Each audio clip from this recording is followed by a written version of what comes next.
I'm Darrell Watkins, and let's queer up faith. James Talarico uses faith to reject trans scapegoating.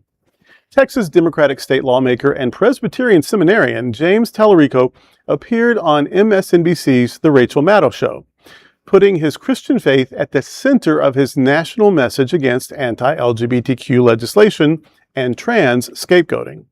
Talarico, a student at Austin Presbyterian Theological Seminary, argued that conservative politicians are, quote, weaponizing Christianity and using Christian nationalism to divide working families. He asserted that targeting marginalized groups, specifically transgender youth, directly contradicts the fundamental biblical commandment to love thy neighbor and protect the vulnerable. During the interview, Talarico outlined a campaign strategy built on reclaiming religious messaging from the political right. He called on Democrats to directly challenge culture war scapegoating through moral and ethical framing while championing economic relief, healthcare access, and public education for all Texans. Here's the thing, and you shouldn't have to go to seminary to get this, is that yes, Jesus feeding the hungry, healing the sick, visiting the imprisoned. That was his whole shtick. Like, that's his brand. That's what it's all about. And so you shouldn't have to run on, we're going to reclaim kindness. We're going to reclaim empathy. We're going to reclaim being respectful. We're going to reclaim, not judging a book by its cover. We're just going to reclaim being human, which is what this is about. That the right has become so inhuman by dehumanizing so many people and then pretending that was somehow righteousness. It's just rage and anger and hatefulness and violence. And so good for him. And I hope, I'm part of the reclamation crew too, but he's got an uphill battle because of the cult mentality of the MAGA movement. Before that, it was the Tea Party stuff. And before that, it was the Dixiecrats. Like that's the region of the country that just loves hate. Right. They somehow feel empowered by it or justified by it or something. So he's got an uphill battle, but you can't win a battle if you don't fight it. So God bless him. Exactly. Well, I think it's very important what he's doing. I think he's reclaiming a part of the political arena that for so long the right wing has thought that they had cornered and that they had their name written all over, which has been Christianity and religion. And it's also patriotic symbols like the American flag. I am a U.S. history teacher. I unabashedly love the United States of America with all of its flaws, with all of its, as they say, warts and all. I teach, my students, I don't indoctrinate my students. I teach the real history. But I also have an American flag waving proudly in my classroom. When we do the Pledge of Allegiance, I stand up for the Pledge of Allegiance, but I know full well, I know the story behind the story. And I think that it's very important that people on the left also reclaim our patriotic symbols, because the right doesn't have a monopoly on certain things in our culture. And I revel in wearing an American flag and voting Democrat. I revel in being gay and voting Democrat and wearing an American flag or anything patriotic. It does not mean that I'm MAGA. It does not mean that I'm secretly Republican. It just means that I am proud to be an American, and I am proud that we still live in a country with all of its faults. We still have a democracy. It might be flailing right now, and to say the least, but we are going to have elections, and hopefully, Pastor, we're going to say our prayers strong enough, and we're going to be able to have free and fair elections and get some people in office that are going to be able to fix whatever needs to be fixed in order to keep the integrity going for another 250 years. Yeah. That's my hope. Yeah, I think that the focus across the country on a lot of the candidates, especially on the Democratic side, has been primarily focused on a lot of the more left-wing candidates. But James Talarico being using Christianity and religion as a core ideal, and he would, in many cases, be considered a moderate in his political views. And I think he's not alone in that. I think there's also another path pastor in Oklahoma, or another race that just won the primary, also a moderate Democrat.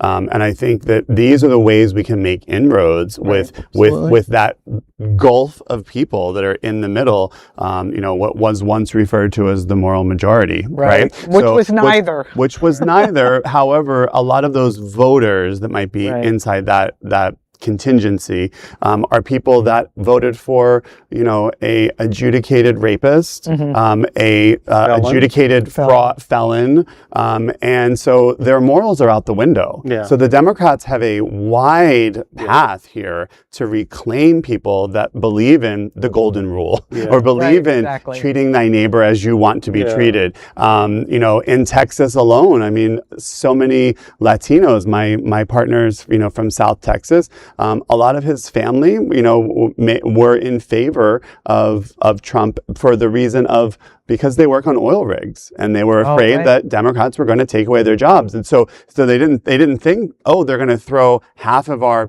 people who are here legally and start arresting people and throwing them into jail. So a lot of people were in those spaces and thought, I'm going to vote for this person for president for maybe economic reasons, and none of those things have come to fruition, and all the negative things have. Yeah. I'm hearing a lot about business people. There's a big story in Miami now about a Haitian restaurant owner who voted for Trump because he thought it would be good for his business. And he's, of course, taking it back. He's not getting much sympathy.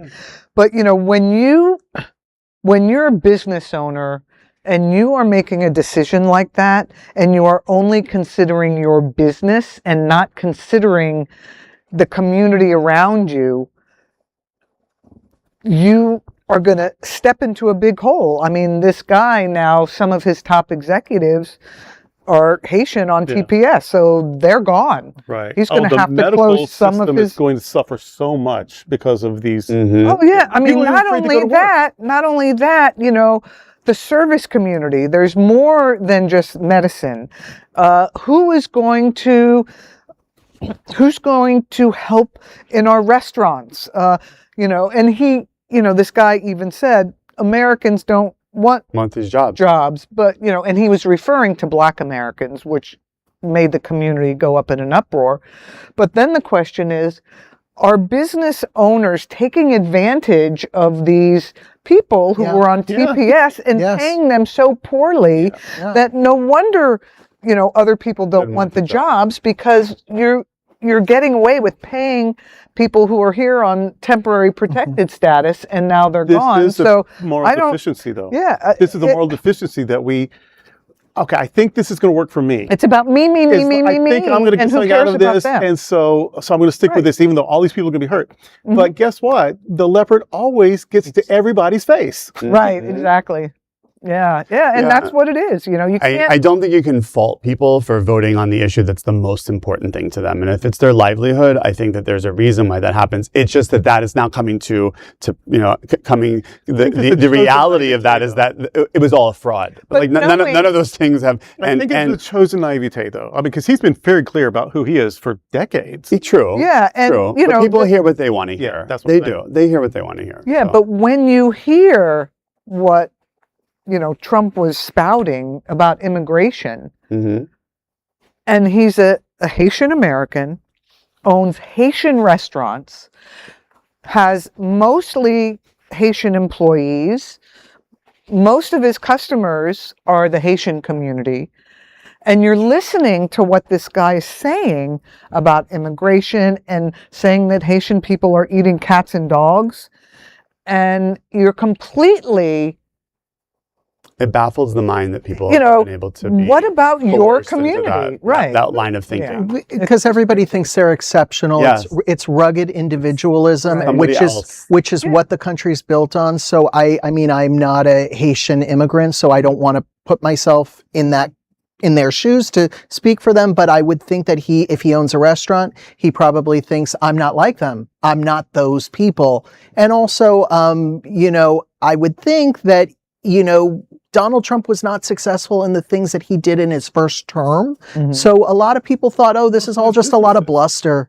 This is all just a lot of bluster. He's a businessman. That was the refrain. He's a businessman. He was a great businessman, even though he was terrible. I He was know, a terrible businessman. but He people lost so much but money. the narrative is that he The was a branding was good. businessman.